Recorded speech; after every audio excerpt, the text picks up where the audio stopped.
Hey everyone, it's Ben Hardy here, and in today's we're going to be looking at the new Ineos Grenadier with my wife, Elise. I'll explain why we are looking at the Grenadier throughout the video, but before we get into this video, I want to give a huge shout out and thank you to the Warner Ineos here in West Valley, Utah for giving me some time with this Grenadier. I'll include a link to their website in the description down below so you can check out what they have currently. If you need any help or have any questions, just ask for Corey.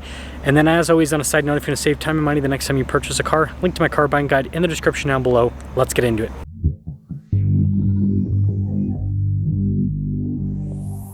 So normally we start under the hood, but we are starting in the back. This is going to be a little bit all over the place. The baby's crazy. She won't let us leave. We are in prison in the back because of her. She just wants to play back. It's like a playground for her.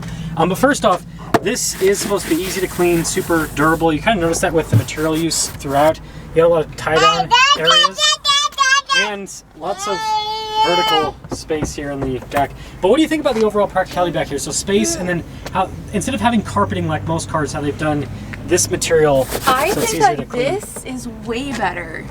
I agree.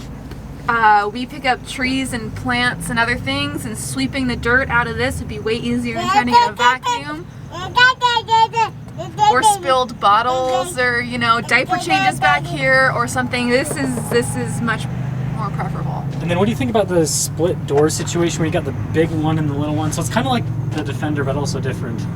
It is different. What I think is nice is that if you only have like a little bit to put in, you open this one first and you can just like shove it in here, versus if you want to load more, you have a lot more space to do it, and you don't have to worry about it hitting the car. I mean, with the tire, yeah, but hitting the car next to you because it doesn't like swing open. Yeah, I don't know. I think that it's a good setup, but I haven't used it practically, so don't quote me on that. Okay, now the next thing is the whole situation back here. So spare tire, taillight design. This one has the receiver hitch, which is an option that a lot of people like. It's got recovery points and all of that. And then we're not going to close this just to show you. So you got a ladder on the door, and you can actually use it to close the door. Funny enough, like you can use the ladder as a handle. That's what I. Oh yeah. That's what I noticed with it. Yeah, design things. What do you think? It's wavy. Yeah. It's a little funny. You can fit a child back here. Like she could come to me and see me. Not driving, obviously. No, parked. You're trying to get stuff together, get the stroller, and if your kid's playing back here, you don't have to worry about them falling all the way out, and they can also see you. Yeah. Not that that's important to all of your viewers, but that's important to me. Apparently, if you don't have a tow hitch on it when you get it, it's a little tricky to get it aftermarket for the time being. For right now. It's big, it's square. That's what I gotta say about it. Well, hello again. Hi! We're in the passenger cabin. I want you to touch the door, just kind of like feel the fit and finish and everything. Oh, I actually think it's really nice. I mean, I could be wrong, I'm not a professional. Most of everyone's been saying is it's super tight. Yeah, it is. I think even if I pull on this, which I'm not supposed to, but if I do, it doesn't like, Yeah, I think it's super nice. It is. One thing that I do have to say about how far the door opens is getting a car seat in here is kind of a pain in the butt because it doesn't open. Yeah, it doesn't open as far enough. But if you're dealing with bigger kids who sit in booster seats, it's not as big of a deal. Yeah, and then this has I picked out like kind of more of a quote-unquote baseline, so it has the cloth seats. Yeah. You can get leather. I just picked out more baseline so that you can kind of like see without so many options. Yeah, just see what the standard would be. There's no air up here. It's down in the center. So again, if you have like forward-facing kids, no problem. But rear-facing, it can get kind of warm or cold, depending on where, Yeah, so that's something. There's a lot of like little feely, gadgety things that she is loving in here. She wants to feel all of it. It is a very tactile vehicle. What do you have to say about the buttons? The buttons. While I love this feature and it reminds me of my great-grandma's car, if you're handling a kid and juggling a backpack, this is kind of a pain in the butt. It's like a G-Wagon. We don't own a G-Wagon. I don't have to deal with this. I can say that as a mom, just the pull handle is really... That's what I'm saying, it's like a G-Wagon. It's a cool thing. It is. It's really cool. Not entirely practical for a mom vehicle, but still very neat. Now that you're in the seat, is the seat comfortable? And again, this is the cloth seat. I think I need to move it forward. So it's all manual. Like the Jeep. Yeah. The awkward scoot. Is that set? Oh, there is a click. Yeah, I think so. I think that the steering wheel does not go over my field of view, so it doesn't get in the way. That was my biggest problem with the new Prius, was that like the steering wheel takes up half. Well, good thing this is nothing like a Prius. It is nothing like a Prius, but I think so. What do you think about the? Do you like the? I love that. It's for cyclists. So you can just let them know you're here without going. Yeah, it's fun. It's great. Now, the next thing we're talking about is the buttons. Yeah, I love that. They're all labeled in easy. They're all right here instead of having like a jillion of them or have them multifunctional. One thing that is not in your field of view is this is nothing. Yeah, that's all that's of your stuff cluster. is going to be right here. So Here, I'll hand you the key so you can turn. It's you have to put it in the ignition like the old-fashioned days. Like the old days? Yes. I am that old. Okay, let's see if I can do this. I did not put my foot on the. You have to have your foot in the brake, yeah. So brake? You have to twist it and have your foot in the brake. Like an old-fashioned vehicle. Okay. Well, they didn't make you have your foot in the brake in the past. Oh, they didn't? Yeah, I always did. Everything's, and the glare is going to make it so it's hard to see because the lighting. But yeah, everything's in the screen there for like the speedometer and all that. But physical buttons for everything. So do they make good clicks? Oh, they do. They click really nice. Yeah, even the. So this is kind of like your climate. And then this is a shifter. So this has we haven't gone over the powertrain, but it has a BMW powertrain. I'll show you in a little bit. But it has a shifter straight like a BMW. Mm-hmm. This is for the 4-wheel drive system. And then this is, if you don't want to use the touchscreen, basically you can control some stuff with the dial. So. Well, the most important thing to control not on the touchscreen would be like volume, you know? Yeah. That would be my biggest deal. But So just to confirm, there's an analog volume control there and on the steering wheel as well. Now, this one is not volume, it is tune. Well, yeah, that's what I'm saying. Audio. It's to kind of. So just fun fact, you have to. Yeah, go forward a little bit. Yeah. Now I've got a bunch of controls up top for different items here. To feel like a spaceman. Yeah, like you're in an airplane. It's supposed to be like a cockpit.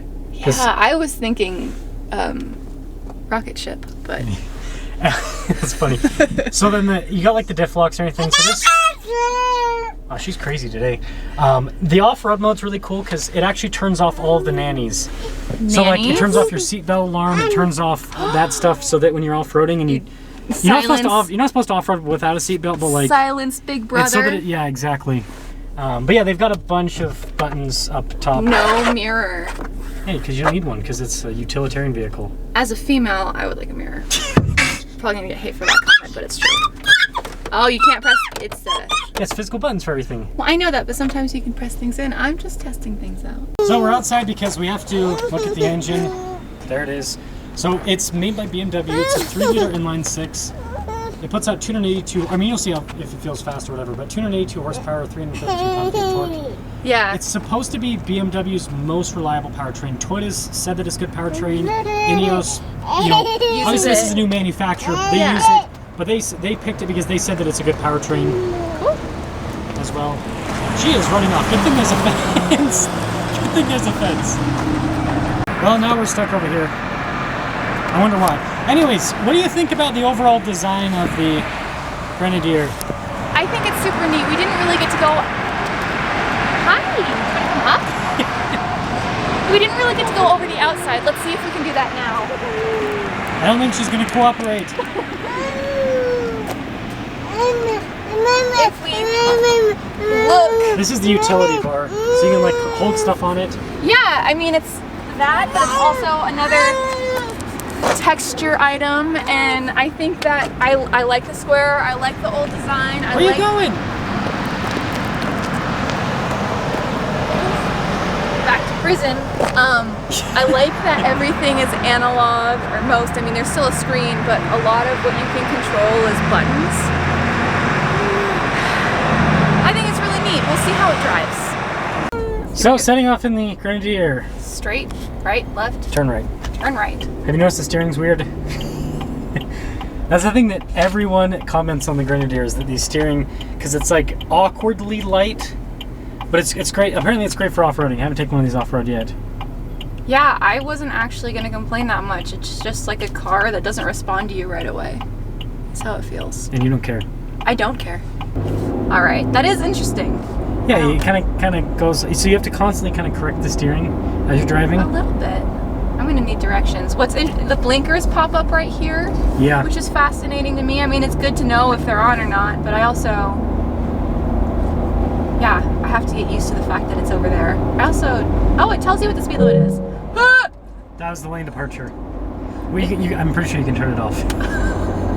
Okay.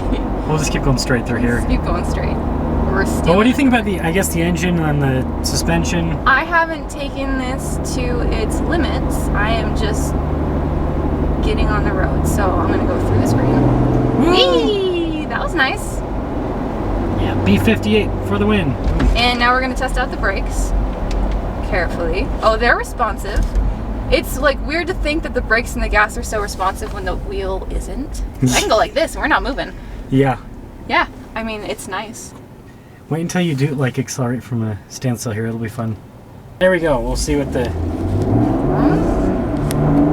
That's noisy. It works. See how the steering kind of, you have to adjust. I haven't done anything with the steering wheel. Oh, really? No, I have.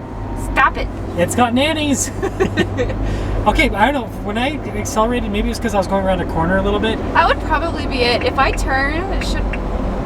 That's the speed oh, thing everyone it's talks telling me about. that I am going It's a mile over the speed limit. How about I turn here and see how it goes, right? Yeah. All right. Turning. Now you can kind of maybe... See if it kind of, the vehicle almost overcorrects in a way because the steering's so floaty. It is very floaty. It makes me feel like when I was a kid and I'd play at the playground and I would play like airplane pilot or whatever and, you know. 1 mile over. Okay, these nannies have gotten, they're gonna be fired. Like I said, you can turn them off. And they're working on a fix to make it so that when you turn it off, it stays permanently turned off because enough people have complained about it. Oh, that's good. About the speed thing. Now I feel like going under the speed limit, but the poor person behind me does not. What about the suspension? Is it like... Here's a bump. Oh, barely felt it. Whee! It really is like a jungle gym steering wheel. Jungle gym steering wheel. No parking. That's great. Well, final thoughts on the Grenadier after driving it and all of that. Wonderful aside from the nannies. Aside from the nannies. Yeah. You did say the suspension was a little bit firmer. It is, but Ben gets really cushy, floaty vehicles, so I think that if you go from like a regular vehicle to this, it won't be that. It's supposed to be like you're trading. So with this, you're trading some comforts for durability. That's what they... Durability's nice. Yeah, that's what they say is like, hey, okay, it's not the most comfortable suspension, but you're not going to be stranded off-road because it can take some hits. That's important. I mean, then like the seat, it's not power, but it's never going to break. That's good. Yeah, I forget when seats even are like power.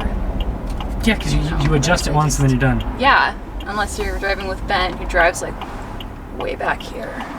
So I guess we'll have to decide if you want a Grenadier or what's happening.